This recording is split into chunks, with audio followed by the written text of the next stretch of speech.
कपाळाला टिकली लाव म्हणून ओरडावं लागतं तिच्या मागे. आमचं काम आहे की नाही हो सांगणं. माता भगिनी आहात ना जागे आपण? हो म्हणा, जागे आहात ना आपण सगळ्या? हा, घरातली मुलगी जर आमची टिकली लावत नसेल कपाळाला तर आमचं काम आहे की नाही? हिंदू धर्मात जन्माला आलीस, कपाळाला टिकली लाव छानपैकी, केस मोकळे सोडू नकोस, अंगभर कपडे घाल, हे सांगणं काम आहे की नाही आमचं? म्हणून मगाशी म्हटलं येथ वडील जे जे करी ती या नाम धर्म ठेवीती. आणि जर आम्ही चुकलो तर लव जिहादी असे टपून बसलेत बरं आमच्या आजूबाजूला. कधी आमच्या लेकीबाळी ओढून पळवून घेऊन जातील आमचं आम्हाला कळायचं नाही. कितीतरी किस्से, कितीतरी गोष्टी आमच्या आजूबाजूला घडल्या, आमच्या दारापर्यंत येतील तेव्हा आम्ही डोळे उघडू का? म्हणून संतांनी आम्हाला सावध केलं, प्रत्येक वेळी सावध केलं. काय होत असेल देहाचे 35 तुकडे झाल्यानंतर, आई वडिलांच्या हृदयाला, अंतःकरणाला काय यातना होत असतील, आम्हाला वेळीच सावध होणं फार गरजेचं आहे. नाथांनी सांगितलं लेकी बाळी संध्याकाळच्या वेळी खेळायला बसतात. भातुकलीचा खेळ पूर्वीच्या काळी खेळायच्या बरं का मुली. मग तो खोटाच संसार असायचा, खोटाच चहा करायचा, घरातल्या वडिलांना नेऊन द्यायचा, त्यांनी खोटा खोटा भुरके मारत प्यायचा. मस्त संसार तिचा चाललेला असायचा. आणि संध्याकाळ अंधार पडायला लागला की नाथ बाबा दृष्टांत काय गोड देतात बघा. नाथ महाराज म्हणतात, पोरी घरचार मांडीला खेळ मोडून टाकीला. आईची हाक कानावर आली, कार्टे चाल, अंधार पडला. आणि ती आहे तसं पिशवीत भरते सगळं. आईची हाक आली, चल बाई, निघाले घरी. लहानपणी आम्ही एक वाळूचा बंगला करायचो. तुम्ही आपल्यापैकी पण बरेच मंडळी करत असतील बघा, आहे की नाही? मुलं करतात, पाय त्याच्यामध्ये घालायचा, वाळू करायची. बायका रस्त्याचं काम करणाऱ्या असतात कधीतरी बघा, खूप प्रामाणिकपणे दिवसभर ते पोर वाळूत खेळत असतं त्यांचं. ती बाई दिवसभर काम करत असते, काबाड कष्ट, दिवसभर मोलमजुरी करावी तेव्हा तिला पगार मिळेल, मग पोट भरायचं. ते पोरग दिवसभर त्या वाळूचं इतकं सुंदर घर करतं. आणि आई निघायला लागली, कार्ट्यात चल आता घरी जायचे, ते टुनकन उडी मारतं, त्या घरावरच उडी मारतं, मोडून टाकतं. ऐसे असावे संसारी. नाथबाबा म्हणाले, त्याचा निरोप आला ना की आहे तसं सोडून जायची शक्यता नाही, इच्छाशक्ती पाहिजे, आहे तसं सोडून जायची तयारी पाहिजे. नाहीतर आम्ही म्हणतो नको नको नको देवा, आताच येऊ नको, नातवंड होऊ दे जरा, नातवंडाचं तोंड बघते मग ने. परमार्थ, अध्यात्म, कीर्तन हे सगळं खूप लांब आहे आमच्या दृष्टीने. आणि तो नातू येतो, तो म्हणतो आई आजी अजून पण ना तू इथंच. बघा कळलं तर मराठी भाषा आहे. मग ती म्हणते असू दे बाई, पंतवंडाला बघून जाते. ते पंतू पण म्हणतो अजून पण तू इथंच. विठ्ठल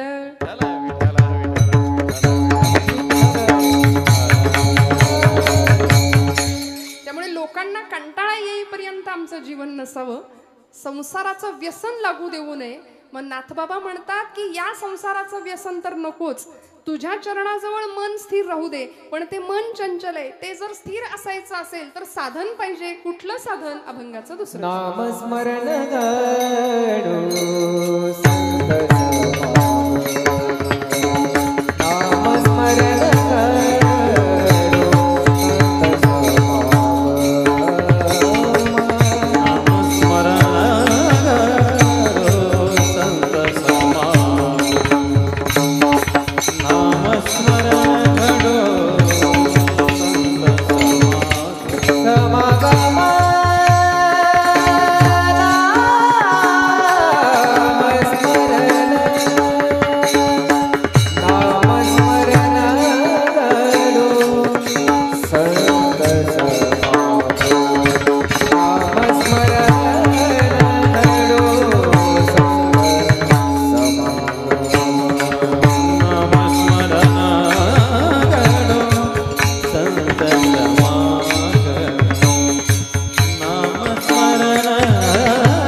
आपण ऐकत राहावं, इतकी गुणीजन मंडळी आज साथीसाठी.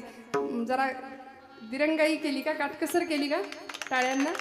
इकडे समोरनं दाद मागून नाही मिळत, खरं दाद यावी लागते. खोकला यावा तशी दाद येते आपसुक. खूप मनापासून दाद देत जा बरं का, कारण ही नादब्रह्माची स्वरब्रह्माची उपासना करणारी माणसं आयुष्य प्रचंड मेहनत कष्ट करून हे सगळं निर्जीव चांबड्यातनं इतका सुंदर आवाज काढणं आणि तुमच्या हृदयाला आनंद देणं हे सोपं नाहीये, हे सोपं नाहीये. नाथबाबा म्हणतात, नामस्मरण घडो संत समागम, वाभुगाची भ्रम नको देवा. मला तुझं नाम दे भगवंता, कारण मी तुझी पूजा फक्त नामानेच बांधू शकतो. तुका म्हणे मज अवघे तुझे नाम, धूप दीप राम कृष्ण हरी, कासयाने पूजा करू केशी राजा. भगवंता मला तुझं फक्त नामच घ्यायला आवडतं, मला बाकी जमत नाही काही. कारण तुझं नाम घेणं इतकं सोपं आहे, इतकं सोपं आहे. बघा ना, देवाचं नाम सोपं आहे की नाही घेणं? कधीही घ्या, कुठेही घ्या. हो येता जाता, उठत बसता, कार्य करता, तदा देता घेता, वदनी वदता, ग्रास गिळता, घरी दारी शय्येवरी अतिसुखाचे अवसरी, समस्तांची लज्जा त्यजुनी भगवत चिंतन करी. कुठेही कुठल्याही स्वरूपात कुठेही नामाला बंधन नाही. सातारचे संत ब्रह्मचैतन्य गोंदवलेकर महाराज म्हणतात की नाम हे उपाधी रहित असावं. नामाला कुठली उपाधी नाही, काही बंधन नाही, कधीही घ्या, कुठेही घ्या. जनाबाईंनी काही विशिष्ट ध्यानधारणा केली होती का हो? पण जनाबाई अहो कधीही कुठल्याही वेळी हातामध्ये जात असायचं, खुंटा हातात आला, एकीकडे पाय पसरलाय की हाक मारलीच पांडुरंगाला. जनी मांडते दळण, नाम ओठी घोळते. पांडुरंगा सख्या ये की रे बाबा, ये की रे बाबा, येशील का रे सख्या? दळिता कांडिता तुझं गाईन अनंत म्हणून हाक मारावी, असा पाय जनाबाईनं पसरलेला आणि हाक मारायची. जनी मांडते दळण, नाम ओठी घोळते, भारी जड हे जाते तुझी या विना. आणि सखा पांडुरंग म्हणायचा, जने जने जने आलो थांब. काय वेळ लावत होता हो भगवंत? नाही, लगेच यावं. हाक तुझी येता कानी, झोप बुडाली गावाई, का दळतेस एकली माझ्या विना. सख्या आलास का रे पांडुरंगा? हात तुझा लागला रे, जात झालं हलक हलक, दारी आलं अमृत पिक तुझी या दिठीन. जने खरं सांगू का ग तुला, मी सुद्धा एकटाच आहे ग. माझ्याकडे येणारा प्रत्येक भक्त फक्त काहीतरी मागायला येतो. मीही होतो एकला, करमेना मुळी मला, आरसा मला गे दिधला तुझी या दिठीन. दिशा उजळल्या गेला कोंबडा,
गात ग किंवा फिरते बहुतेक आणि ओव्या गाऊ कौतुके तू ये रे बा विठ्ठला.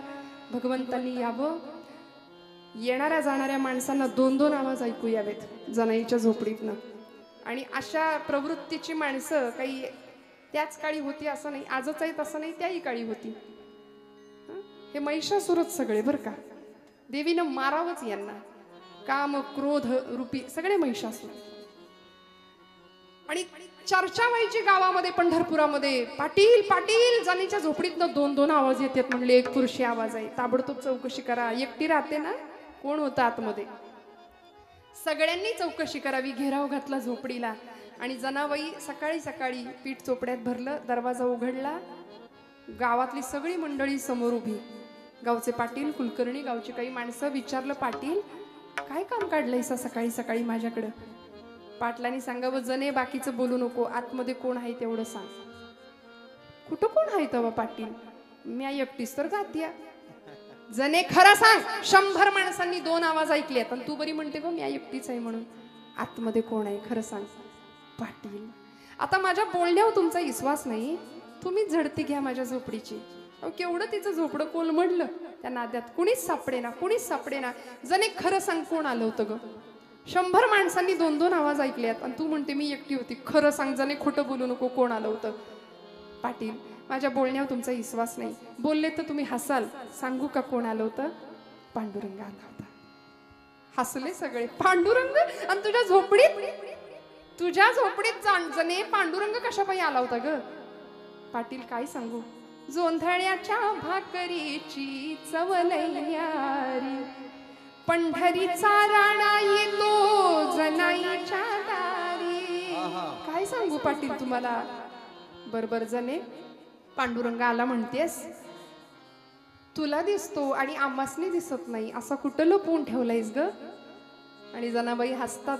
तुम्हाला मला पडलेलं कोड सोडवतात. जनाबाई म्हणतात, पाटील लपवायचा कुठं असतो?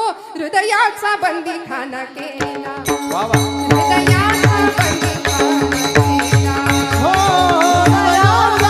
खाना केला, हृदयाचा बंदी खाना केला, हृदयाचा बंदी खाना केला, हृदयाचा बंदी खाना केला.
सोहम शब्दे मारा केला, श्वास घेतानाचा सूर. नामस्मरण सांगते बरं मी आपल्याला. नामस्मरण घडो का मागणं मागितलं? सोहम शब्दे मारा केला, प्रत्येक श्वास घेतानाचा सूर सो आणि सोडताना हम, प्रत्येक श्वासाला नाम घेतलं. त्यामुळं विठ्ठल काकुळती आला. जनीला सांगतो, जने जने जने किती बांधशील, बांधून ठेवलंय. जनी म्हणे, आता विठ्ठला आता जीवेन सोडी तुला, असा बांधला त्याला. काकुळतीला येऊन भगवंत सांगतो, किती बांधशील मला भक्तिपाशामध्ये. नाथबाबा म्हणतात, भगवंता तुला बांधायचंय. यशोदेनी बांधला, जनाबाईनी बांधला, अनेक संतांनी बांधला, तसं मलाही तुला माझ्याजवळ बांधायचंय. सावतोबांनी बांधला हृदयामध्ये, तसं मलाही तुला बांधायचंय. म्हणून मला एक दे, नामस्मरण घडो. पुढचं मागणं मागतात, संत समागम. दुर्जनांचा संग सुखे करावा खंडण, तुकोबराय म्हणतात. अशा दुर्जन संगतीमुळे तुमच्या माझ्या आयुष्याचं नुकसान व्हायला वेळ नाही लागत. पाण्याचा थेंब अनेकांच्या संपर्कात येतो, पण तो स्वाती नक्षत्रातल्या शिंपल्यात ज्यावेळी जातो तेव्हाच तो मोती बनतो. तुमच्या माझ्या आयुष्यामध्ये आजूबाजूला कोण आहे? आपल्याकडे एक शब्द आहे त्याला चौकडी, अजून एक शब्द आहे नाही बोलत, है की नाही? अशा चौकडीच्या जर आम्ही आहारी गेलो तर आयुष्याचं नुकसान व्हायला वेळ नाही लागणार. काय करते संत संगत, एक दृष्टांत सांगते, पुढे जाते. स्वामी विवेकानंदांचं उदाहरण आपल्याला माहिती आहे. जगाच्या पाठीवर योद्धा संन्यासी म्हणून ज्यांचा गौरव झाला. संन्यासी कधी योद्धा नसतो आणि योद्धा कधी संन्यासी नसतो. पण नरेंद्र लहानपणीचं नाव बरं का, बघा काय गंमत आहे. हा नरेंद्र लहानपणापासून मोठा व्हावा, उत्तम संगत लाभावी. खरं तर पाश्चिमात्य शिक्षणाचा प्रभाव होता आयुष्यावर. 16व्या वर्षीच अगदी वडिलांना विचारावं, बाबा आमच्यासाठी तुम्ही काय केलं? आताची पोरं सुद्धा विचारतात बघा, चटकपटक जरा गुण आला बोलण्याचा की आम्ही विचारतो तुम्ही आमच्यासाठी काय केलंय. मग आपण काय म्हणतो, अरे तुझ्यासाठी काय नाही केलं, रक्ताचं काय केलं, पाणी केलं, हाडाची काढ केली, जीवाचं क्या बात आहे, सगळं माहिती आहे तुम्हाला, हे सगळं केलं तुझ्यासाठी. पण पोरगा विचारतो तुम्ही आमच्यासाठी काय केलं. मग आता वडील म्हणून विश्वनाथ बाबूंची जबाबदारी काय होती बघा. विश्वनाथ बाबू दत्त नरेंद्रांच्या वडिलांचं नाव, कलकत्ता हायकोर्टाचे सुप्रसिद्ध वकील होते. नरेंद्रांनी प्रश्न विचारला, बाबा तुम्ही आमच्यासाठी काय केलं, तुम्ही आमच्यासाठी मागे काय ठेवलंय. त्यावेळी नरेंद्रांना विश्वनाथ बाबू सांगतात, नरेंद्रा घरामध्ये आपला कपाटाचा मोठा आरसा आहे की नाही, त्या आरशासमोर जाऊन उभा राहा, तुला उत्तर मिळेल तुझ्या प्रश्नाचं. आणि खरेच नरेंद्रनाथ कपाटासमोर जाऊन उभे राहिले, आरशासमोर स्वतःचं प्रतिबिंब आरशामध्ये पाहिलं आणि टचकन डोळ्यात पाणी आलं. उत्तर मिळालं, बाबांनी माझ्यासाठी काय ठेवलंय, आई वडिलांनी माझ्यासाठी काय ठेवलंय. उत्तर मिळालं की खरंच एवढा सशक्त बलदंड देह, एवढी देखणी शरीरयष्टी, काम करण्याची बुद्धिमत्ता, इच्छाशक्ती, स्वतःच्या कर्तृत्व शक्तीवर, बुद्धिमत्तेवर पूर्ण विश्वास, या पलीकडे आई वडिलांनी काय ठेवायचं असतं मागे. मला सांगा तुम्ही, आम्ही इतके झिजतो, आम्हाला जे मिळालं नाही ते आमच्या पोरांना मिळालं पाहिजे. आम्हाला नाही बाईक मिळाली, आमच्या पोराला त्याला काडीची अक्कल नसताना 10वी 12वी त्याला मोटरसायकल मिळते, त्याला काडीची अक्कल नसताना अगदी ऐन वयामध्ये त्याला मोबाईल मिळतो. आणि आम्ही कौतुकाने म्हणतो, माझं 1.5 वर्षाचं पोरग काय मोबाईल हँडल करतं, मला सुद्धा त्यातलं फंक्शन कळत नाही, एवढं छान. हे कौतुक नाहीये. योग्य वयात जर आम्ही त्यांना नाही शिकवलं ना, योग्य वयात, माझ्या नेहमी आवडीचं वाक्य बऱ्याचदा मी बोलते की आम्ही मुलांच्या हातामध्ये योग्य वेळी योग्य वयात जर भगवद्गीता नाही दिली तर उद्या कोर्टात जाऊन गीतेवर हात ठेवण्याची पाळी त्याच्यावर आल्याशिवाय राहणार नाही. भगवद्गीता योग्य वेळी हातात द्या, तिकडे हात ठेवण्याची पाळी नाही येणार. आमचे आदर्श प्रचंड वेगळे आहेत बरं. आता जुन्या पिढीचे आदर्श वेगळे होते. मी जर इथं बसलेल्या बुजुर्ग माणसांना, जुन्या माणसांना विचारलं ना की तुम्हाला कोण आवडायचं, आमच्या पिढीला विचारलं ना, ए तुला कोण आवडतं, ते पटकन कुठल्या तरी हिरोचं नाव सांगतं, आहे की नाही. कोर्टाच्या त्या तुरुंगाच्या दारामध्ये त्या जजनी तुरुंगवासाची शिक्षा सुनावल्यानंतर तिथं रडतो ढसाढसा. असा सलमान खान नावाचा हिरो आमच्या पिढीचा हिरो आहे, आदर्श, आयडॉल. आणि आमच्या जुन्या मंडळींना विचारलं की तुमचे आदर्श कोण होते, तर जेलमध्ये, कोर्टामध्ये जजनी तुरुंगवास नाही, फाशीची शिक्षा सुनावल्यानंतर सुद्धा फाशीच्या तख्तावर चढून दोराचं चुंबन घेणारा 22 वर्षाचा एक क्रांतिकारक, ज्याची आई तुरुंगाच्या बाहेर भिंतीला हात लावून रडते की मला एकच पुत्र मिळाला. लोक विचारतात का रडताय आई साहेब, का रडता मातोश्री. ती म्हणते मला एकच पुत्र मिळाला, मला 7 मुलं मिळाली असती तरी मी देशमातेसाठी वाहिली असती. तो सुपुत्र जजनी तुरुंगवास नाही, फाशीची शिक्षा सुनावली तरी मेरा रंग दे,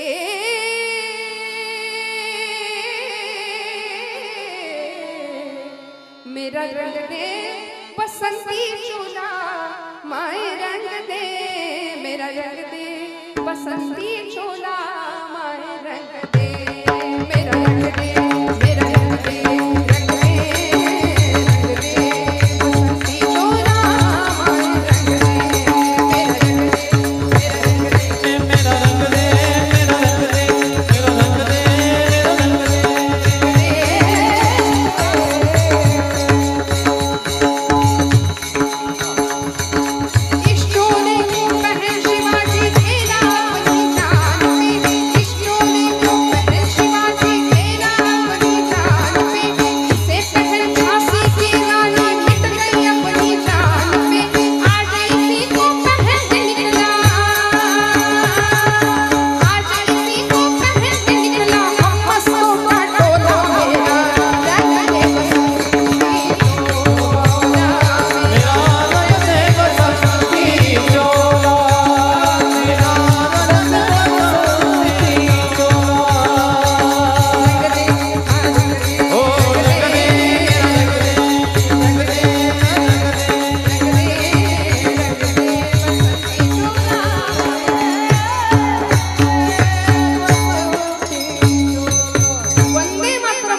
माहितीये? संगत.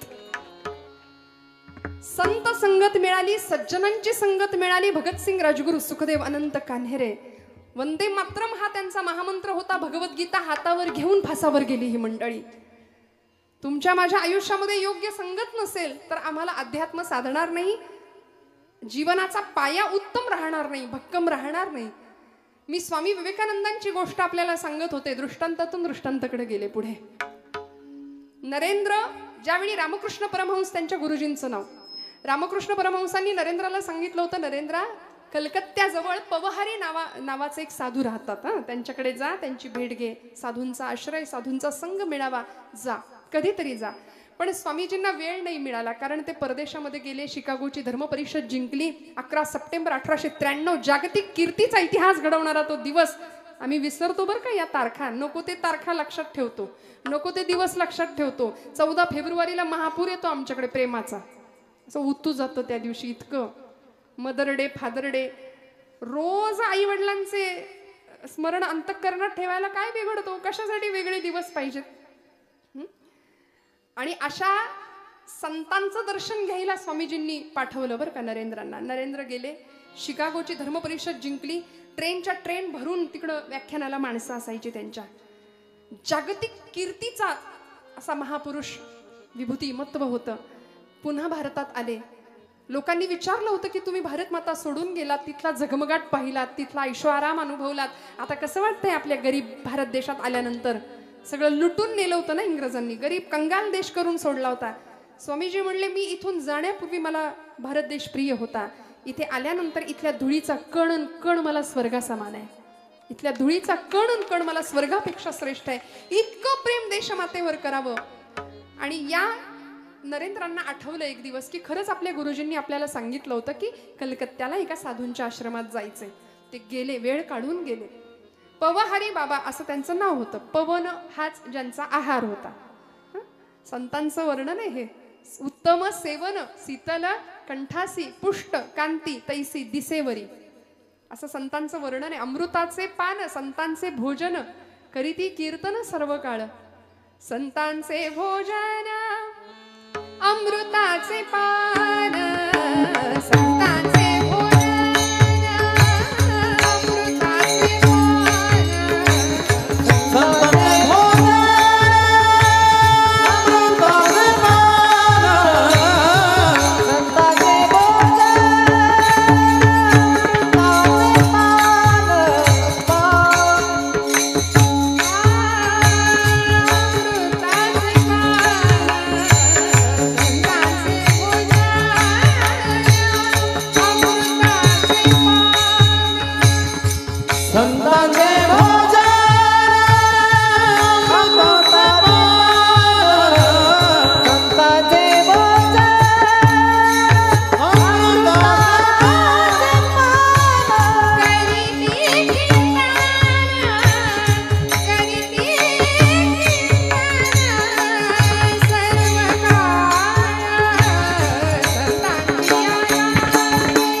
आश्रमामध्ये स्वामी विवेकानंद गेले आणि कळालं की आता बाबा तिथं नाहीयेत. त्यांनी देहत्याग केला, समाधी घेतली. मग त्या आश्रमातला एक शिष्य त्यांचा तो आश्रम फिरून दाखवत होता स्वामीजींना, नरेंद्रांना. आणि फिरता फिरता तो सांगत होता की इथे आमच्या बाबांची ही पर्णकुटी, इथे ते ध्यानाला बसायचे, इथे आम्ही ज्ञानार्जनाला बसायचो, ही त्यांची ध्यानाची जागा. असंच करता करता स्वामी नरेंद्रनाथ म्हणाले की अरे बाबा, मला एक गोष्ट सांग ना, एक किस्सा सांग, एखादा प्रसंग सांग तुझ्या गुरूंच्या आयुष्यातला, बाबांच्या आयुष्यातला. तो म्हणाला हो सांगतो. आणि त्यांनी सांगायला सुरुवात केली. ऐका बरं खूप लक्ष देऊन. झालं असं, तो म्हणाला की आमच्या आश्रमात एके दिवशी भर दुपारी माध्यांनी चोर शिरला. दुपारच्या वेळी चोर आला आणि तो चोर थेट जिथं पवनहारी बाबा झोपले होते की नाही त्या कुटीतच शिरला. आता साधूच्या कुटीत त्याला काय मिळणार, पण त्याने जे काही सामान होतं थोडंफार ते सगळं भरलं, एका पोत्यात निघाला. जाता जाता त्याचा पाय साधूंच्या पायाला लागला आणि त्याचा पाय लागल्याबरोबर ताडकन पवनहारी बाबा उठून बसले. आता पुष्ट कांती अशी बघितल्या बघितल्या याला घाम फुटला, पोतं तिथंच टाकलं आणि धूम ठोकली जंगलाच्या दिशेने, अंधाराच्या दिशेने. पवनहारी बाबांनी ते पोतं उचललं आणि त्याच्या मागे धावत सुटले. तो चोर मागे वळून बघतोय, म्हणाले धावताय तिथपर्यंत ठीक आहे, पोतं घेऊन का धावतायत, मी तर ते टाकलंय तिथे. आणि एका क्षणाला पवनहारी बाबांनी त्याला असं पकडलं, अंगावरच्या उपवस्त्रांनी त्याच्या कपाळावरचा घाम पुसला आणि म्हणाले किती थकलास राजा, किती श्रमलास, किती दमलास. तो म्हणला अहो मी चोर आहे. मी विचारलं का तुला तू कोण आहे, मला काही घेणं देणं नाही म्हणाले त्याच्याशी. हे तुझं हे सामान तू न्यायला आला होतास का नाही, हे तुला द्यायला आलोय म्हणले. तो म्हणतो अहो मी चोर आहे महाराज. असू दे राजा. स्वामी विवेकानंद ती गोष्ट ऐकतायत त्या शिष्याकडून. स्वामीजी त्याला म्हणाले काय झालं रे त्या चोराचं, पुढं काय झालं. तो शिष्य म्हणाला तो चोर तुमच्या समोर उभा आहे, आपणा सारिखे करीती तात्काळ नाही काळ वेळ तया लागी. तो चोर म्हणले काय तुमच्या समोर उभा आहे. अशी संतांची संगत तुमचं माझं जीवन परिवर्तन करू, लोह परिसाची नस आहे उपमा. असा महिमा आहे संतांच्या संगतीचा. सत्संगत्वे निसंगत्वम, निसंगत्वे निर्मोहित्वम, निर्मोहित्वे निश्चलत्वम, निश्चलत्वे जीवन मुक्ती. जीवन मुक्त स्थितीला नेण्याचं काम संत संगत करते, नामस्मरण करतं. महाराज म्हणाले वाऊगाची भ्रम नको देवा, आम्ही भ्रमिष्ठासारखे वागतोय, गोंधळल्यासारखे वागतोय माहितीये संतांना, म्हणून म्हणतात हा भ्रम बाजूला कर आणि मोकळ्या मनाने मला भजन करायला शिकव. हाताने टाळी वाजवा, मुखाने नाम घ्या, गोड भजन करा. महिला वर्ग अजिबात संकोच नाही करायचा. रंग रंग पांडुरंग रंग विठ्ठला, रंग विठ्ठला.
भजन केलं,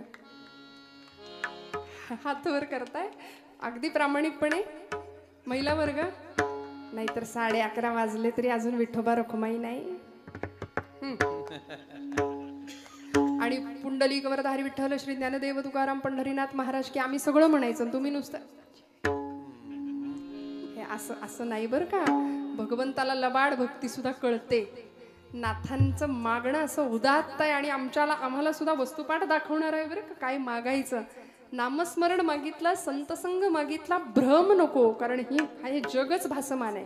ब्रह्म सत्यं जगन मिथ्या, जीवो ब्रह्मैव नापरः आचार्य शंकराचार्य म्हणतात. त्यामुळे या मायाधीन असलेल्या जगामध्ये मला सावध ठेव, जाग ठेव. मंथोनी नवनीता तैसे घ्यानंतावा, या व्यर्थ कथा सांडी मार्ग. माऊली म्हणते की नाही, नामा परते तत्व नाही रे अन्यथा, वाया आणि पंथा जाशी झणी. त्यामुळे नाम सर्वश्रेष्ठ आहे आणि ते नाम नाथ बाबा मागतायत. जसं दुधामध्ये तूप आहे का, दुधात लोणी आहे का, आहे का? जागे आहेत का आपण सगळे? दुधामध्ये लोणी आहे का? आहे? नाही आहे. बर, ते दिसतं का? ते दिसण्याकरता प्रोसेस आहे की नाही? ते विरजण लावण्यापासून जितकं चांगलं ताक आम्ही घुसळू तेवढं चांगलं लोणी वर येईल. जसा दुधामध्ये लोणी तसा देही चक्रपाणी. आचार्य प्रल्हाद केशवात्र्यांचं भजन आहे. देह देवाचे मंदिर आता आत्मा परमेश्वर, देह देवाचे मंदिर. जशी उसात हो साखर तसा देहात हो ईश्वर. सगळं नाही म्हणत बरं.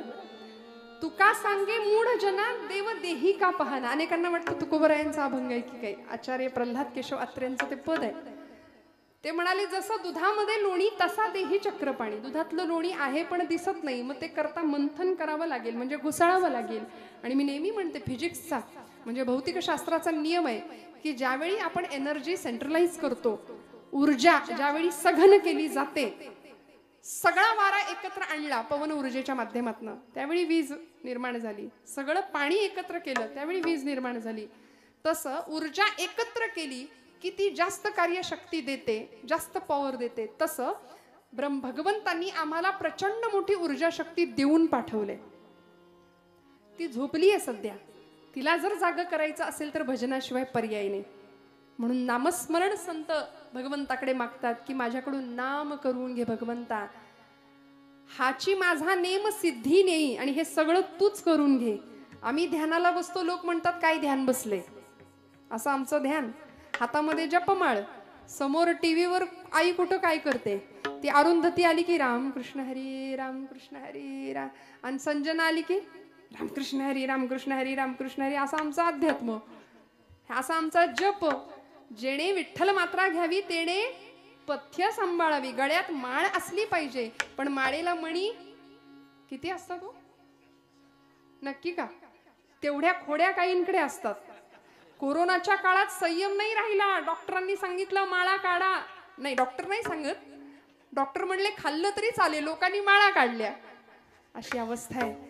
त्यामुळे गळा माळ शोभे आत्मरूप शांती, भक्तिभाव दोन्ही धरू टाळ हाती. असं अध्यात्म तुमच्या माझ्याकडून घडावं ही अपेक्षा आहे नाथांची.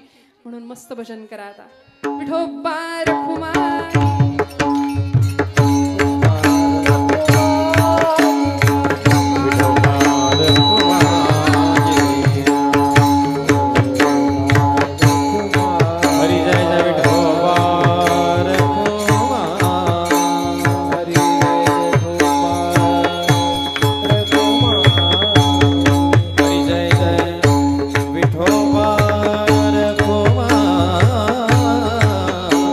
Hare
संसार व्यसनी पडो नेदी, नामस्मरण घडो संत समागम, वाहुकाची भ्रम नको देवा, पायी तीर्थयात्रा मुखी राम नाम, हाची माझा नेम सिद्धी नेई, मुखी राम नाम किंवा मुखी हरी नाम दोन्ही अर्थाने.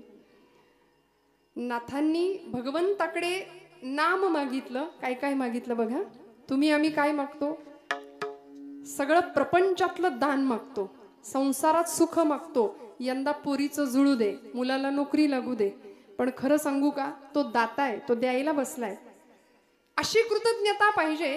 जे वांछिले ते तू दिले, कल्पद्रुमा हे आदिमा हे अंतिमा, या मातीचे आकाश तू, शिशिरात या मधुमास तू, देशी मृता तू अमृता, पुरुषोत्तमा हे आदिमा हे अंतिमा. देणे तुझे तुके शिरी, झालो ऋणी जन्मांतरी, अपकार मी अपराध मी, अपकार मी अपराध मी, परी तू क्षमा हे आदिमा हे अंतिमा, हे आदिमा हे अंतिमा. जे वांछिले ते तू दिले, जे वांछिले ते तू दिले, कल्पद्रुमा हे आदिमा हे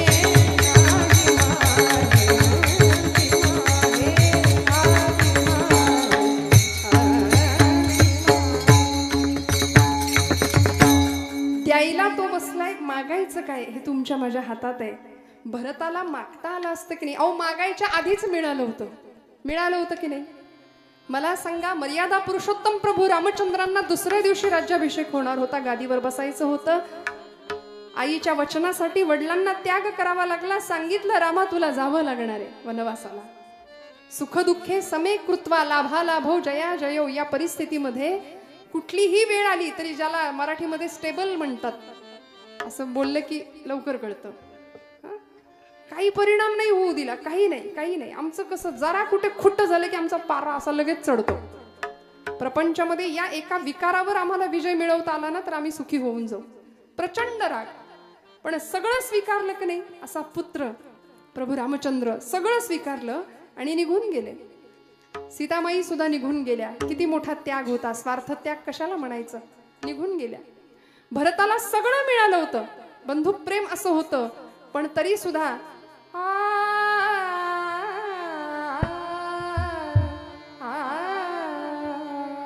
काय मागितलं. गेले की नाही. मागे मागे मागे सुमंतांना पाठवलं. आधी भरद्वाज ऋषींच्या आश्रमामध्ये प्रभू थांबले होते. तिथून पुढे भगवंत निघून गेले. जिथं बसले होते त्या जागेवर असा हात कुरवाळत होते आणि आसव ढळत होते. भरद्वाज ऋषी म्हणाले, भरता, आजपर्यंतची जी पुण्याई साठली त्या पुण्याईचं फळ म्हणून प्रभू रामचंद्राचं दर्शन मला झालं, आणि रामांच्या दर्शनाची पुण्याई जी साठली त्याचं फळ म्हणून तुझ्यासारख्या भक्ताचं दर्शन मला झालं. भरता, किती श्रेष्ठ आहेस तू, किती श्रेष्ठ आहे. काय मागितलं? नाथांनी चरण सेवा मागितली, चरणाजवळ मन. भरतानी तेच मागितलं. तात गेले माय गेली, तात गेले माय गेली, तेला देला. तात गेले माय गेली, भरता तापोरका, मागणे हे एक रामा, आपुल्या द्या पादुका, मागणे आपुल्या द्या पादुका.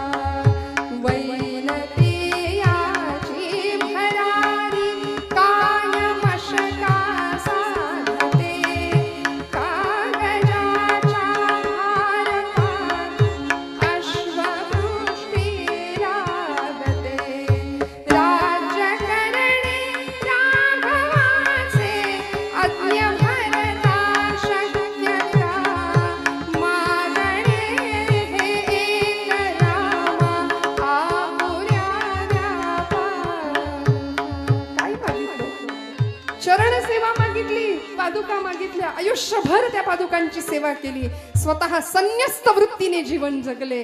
जमेल का असं आम्हाला?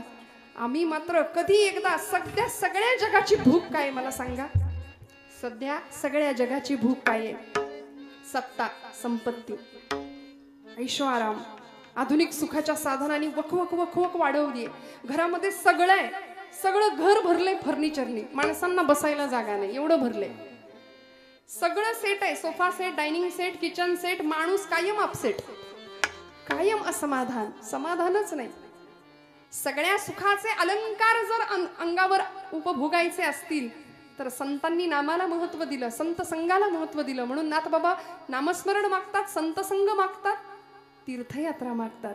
सगळ्या संतांनी तीर्थयात्रा केली, नामदेवांनी तीर्थयात्रा केली. 5व्या वर्षी अलौकिक सिद्धी मिळालेले संत श्रेष्ठ नामदेव काय सांगतात? माझा पांडुरंग राऊळातच आहे, माझा देव इथेच आहे विटेवर. का हो? अशी अलौकिक सिद्धी मिळाली होती की ज्यावेळी गोणाई माता सांगते नाम्या आज पांडुरंगाला नैवेद्य तू दे, त्यावेळी 5 वर्षाचे नामदेव येतात, पांडुरंगासमोर नैवेद्य ठेवतात, म्हणतात करा सुरुवात, करा सुरुवात. एवढ्या अर्जवानी देव जेवेल का? जेवेल का? तुमच्या माझ्याकडून जेवतो का देव? आम्ही नैवेद्य ठेवतो, लगेच काढून घेतो, खाल्लं बिल्लं तर करायचं काय त्याने? केवढी भीती आम्हाला. आणि तो आपला नैवेद्य खात नाही याच्यातच तो आपली आब राखू नये, लक्षात ठेवा. तर त्यांनी जर खायला सुरुवात केलं, नामदेव महाराज म्हणले देवा का रे, मी एवढासा पोर आलोय आज, माझे बाबा रोज येतात म्हणून काही चवण्या डवण्या लावलेस की काय? जेव बऱ्या बोलानी. तरी सुद्धा हालायला तयार नाही देव. मग आई आपल्याला कसं करते घरी? आता बऱ्या बोलानं जेव, नाही तर चुलीतलं जळकं लाकूड आणून सडकीन म्हणला, तरी सुद्धा देव जेवायला तयार नाही. आणि एक क्षण असा आला, नामदेव महाराज म्हणले पांडुरंगा 5 वर्षाचं वय आहे बरं. म्हणाले पांडुरंगा आता जर जेवला नाही ना तर बाबा येतील, मला विचारतील नाम्या देव जेवला का? देव जेवल्याशिवाय तू जेवायचं नाही असं मला सांगितलंय. मग मला विचारतील देव जेवला का? मग त्यांच्या हातून मार खाण्यापेक्षा पांडुरंगा तू जर बऱ्या बोलानी जेवणार नसशील तर इथं या पायरीवर डोकं आपटून जीव देतो म्हणले. आणि धाडकन डोकं आपटणार पायरीवर. एवढ्यात डोक्याखाली मऊसर हात लागला, डोक्याला लागलं नाही आणि गाभाऱ्यातनं आवाज आला, नाम्या नाम्या, अरे वेडा की काय तू? दगडाचा देव कधी जेवतो का रे? नामदेव हुशार महाराज. महाराज म्हणाले पांडुरंगा दगडाचा देव कधी बोलतो का रे? बोललास चल. चाटून पुसून ताट स्वच्छ करायला लावलं पांडुरंगाला. सगळं ताट स्वच्छ करून आले, घरी आले आणि गोणाई मातेनं बघितलं रिकामं ताट, म्हणली कारट्या धीर नाही धरवला, सगळं संपवलं, भूक लागली करतो. आई अगं मी नाही संपवलं. मग कुणी संपवलं? अगं ज्याच्यासाठी दिलं होतं त्यांनी संपवलं म्हटले. कुणी संपवलं? पांडुरंगानी. देव जेवला? हो आई देव जेवला. कुणी बघितलं? कुणी कशाला बघायला पाहिजे आई? नाम्या खोटं बोलू नको, देव कसा जेवेल? अगं आई खोटं कसं बोलायचं हेच माहिती नाही ग मला. आम्हाला वेळ लागतो का खोटं बोलायला आमच्या पोरांना? कारण आम्हीच त्यांना शिकवतो, ही वस्तू तुला दिली आहे, ही दुसऱ्या कुणालाही द्यायची नाही. मग ते पोरग कळायला लागल्यापासून हे सगळं माझं आहे असे आम्ही बांधावर उभे राहतो. आलेल्या पाहुण्यांना सांगतो ते झाड ते डोंगर दिसतंय का, तिथपर्यंत सगळं माझं आहे. ती धरणी माता हसते आपल्यावरती, म्हणते याचा पणजा सुद्धा हेच म्हणायचा, याचा आजा सुद्धा हेच म्हणायचा, हा सुद्धा हेच म्हणतोय. म्हणून भूमिपती नाही भूमिपुत्र असावं आम्ही. लक्ष्मीपती नाही लक्ष्मीपुत्र होण्याच्या प्रयत्नात असावं. भगवंताची कृपा झाल्याशिवाय राहणार नाही. गोणाई माता विचारते नाम्या खरं सांग कोण जेवलं? खरं सांग, कोणी बघितला देव जेवलेला? खोटं बोलायला लागलास? नामदेव महाराज म्हणतात आई आई खोटं कशाला बोलू? या डोळ्यानी मी ग पाहिला, या डोळ्यानी मी ग पाहिला, देव जेवला ग देव जेवला, देव जेवला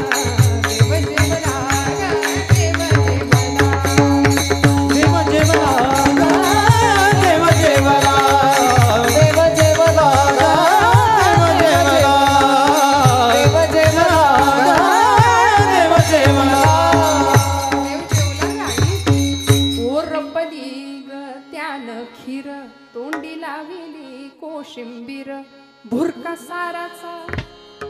बघा याला म्हणायचं साथ. भुरका आमटीचा मारियला ग देव जेवला ग देव जेवला देव जेवला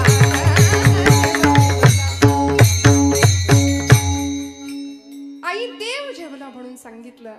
भगवंतासाठी सगळं सर्वस्व नामदेवांसाठी पांडुरंग होता.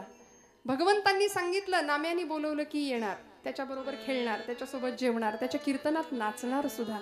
त्यामुळे तिथे पांडुरंग हाच परमात्मा, पंढरपुरातच पांडुरंग आहे या भावनेत असलेले नामदेव महाराज ज्यावेळी ज्ञानदेव सांगतात, नाम्या अरे पंढरपुरात राहून भागायचं नाही, बाहेर पडावं लागेल.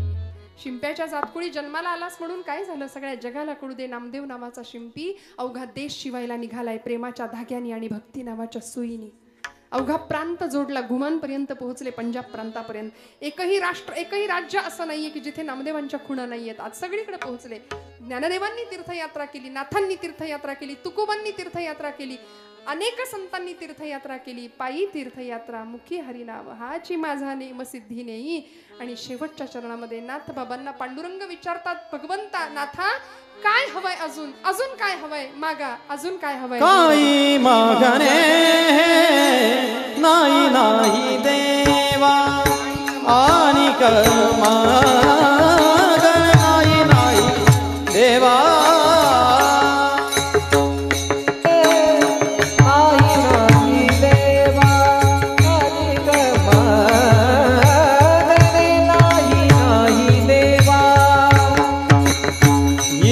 जनार्दनी सेवा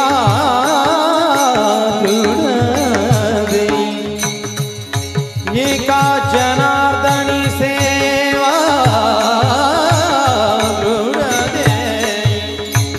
नामस्मरण घडो संत संगम, नामस्मरण घडो संत समा. एका जनार्दनी सेवा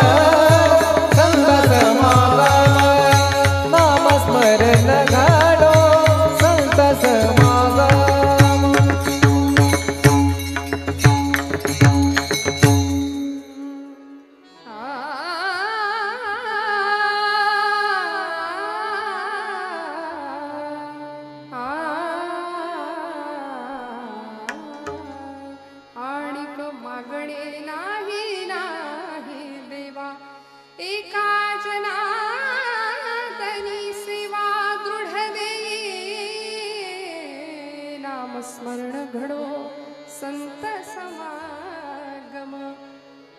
आणि मागणे नाही नाही देवा. आम्हाला कुठेतरी थांबावं असं वाटतच नाही. आम्ही अखंड धावत राहतो. नाथ बाबा म्हणले भास देवा खूप दिलस, मी खूप मागितलं, मागणं काय तुझी चरण सेवा. भ्रम नको, संत समागम दे, नामस्मरण घडू दे, पायी तीर्थयात्रा दे, आणि हे सगळं तू करून घे. असे हुशार संत होते. हाची माझा नेम सिद्धी नाही, तूच करून घ्यायचं. कारण करता करविता तू आहे. ते करते पण माझ्याकडे आलं की मला दुःख होईल. आमच्या अहंकाराला कारण काय असेल तर आमचं करते पण असतं. म्हणून श्रोते हो, सगळं करते पण भगवंताकडे सोपवावं. मी करता ऐसे म्हणसी तरी तू दुःखी होशी, श्रीराम करता म्हणता पावसी यश कीर्ती प्रताप. आणि हे सगळं मिळायचं असेल तर सगळं सोपवावं भगवंताकडं. सख्य भाव, दास्य भाव, अनेक भावांनी त्याची भक्ती करता यावी. उत्तम मागणं भगवंताकडं मागावं. आणि ते मागणं मागत असताना निष्काम भाव असावा. नाथांचा तो भाव होता. भगवंतांनी नाथांना भरभरून दिलं. प्रपंचही उत्तम झाला नाथांचा, परमार्थही उत्तम झाला. तुमच्याही प्रपंचामध्ये, आमच्याही, आपल्या सगळ्यांच्या प्रपंचामध्ये, परमार्थामध्ये भगवंत असावा, या एकाच भावनेनी आजची सेवा भगवंत चरणावर रुजू करते. बोलत असताना काही वेडवाकडं गेला असेल तर मोठ्या अंतःकरणाने क्षमा करा श्रोते हो. आपण सगळे गुणीजन आहात. माझ्यापेक्षा वय, ज्ञान, अनुभव या सर्व बाबतीत आपण श्रेष्ठ आहात. जे जगा धाकुटे होई जे ते जवळीक माझी माऊली म्हणते, त्यानुसार मला कायम धाकट व्हायलाच आवडेल. आपल्या सगळ्यांचे आशीर्वाद मी पुन्हा पुन्हा मागते. इतकं सुंदर आयोजन, इतकं सुंदर संयोजन विकासदादांचं आहे. ध्वनी व्यवस्था उत्तम आहे. वादक गायक मंडळी महाराष्ट्रातले अत्यंत नामवंत लोक इथे आलेत, आपली सेवा देत आहेत. सर्व टाळकरी मंडळी, सर्व गुणीजन, आपण सर्व पंचक्रोशीतले श्रोतृवर्ग मनापासून सगळ्यांच्या चरणी हृदयस्थ परमात्म्याला वंदन करते. एकच सांगेन, आपण जगाकडे पाहतो, आपले डोळे सुंदर असतील तर जग आपल्याला सुंदर दिसेल. पण आपली जीभ गोड असेल, आपले डोळे सुंदर असतील तर जग आपल्यावर प्रेम करेल, आपण जगाच्या प्रेमात पडू. पण आपली जीभ गोड असेल तर सगळं जग फक्त आपल्यावर प्रेम करेल, फक्त आपल्यावर प्रेम करेल. त्यामुळे बोलू ऐसे बोल जेणे बोले विठ्ठल डोले. आमचं बोलणं असं असावं की दुसऱ्याच्या हृदयातला विठ्ठल डोललाच पाहिजे. कशाला कुणाला दुखवायचं? ईर्ष्या, द्वेष, मत्सर, मद या सगळ्या विकारांपासून दूर ठेवूया स्वतःला. तेव्हाच तुका म्हणे देह भरिला विठ्ठले, काम क्रोधे केले घर रीते. हे घर भाडेकरूंनी भरलंय, त्यांना बाजूला करायचं, हाकलून द्यायचं आणि मग घरामध्ये भगवंत राहायला येईल, विठ्ठल राहायला येईल. असं मागणं दिव्य भगवंताकडे या उद्देशाने मागूया. पुन्हा एकदा सगळ्यांच्या चरणी वंदन करते. झालेली सेवा पांडुरंग चरणावर अर्पण करते आणि कीर्तनाला, सेवेला विराम देते. ज्ञानेश्वर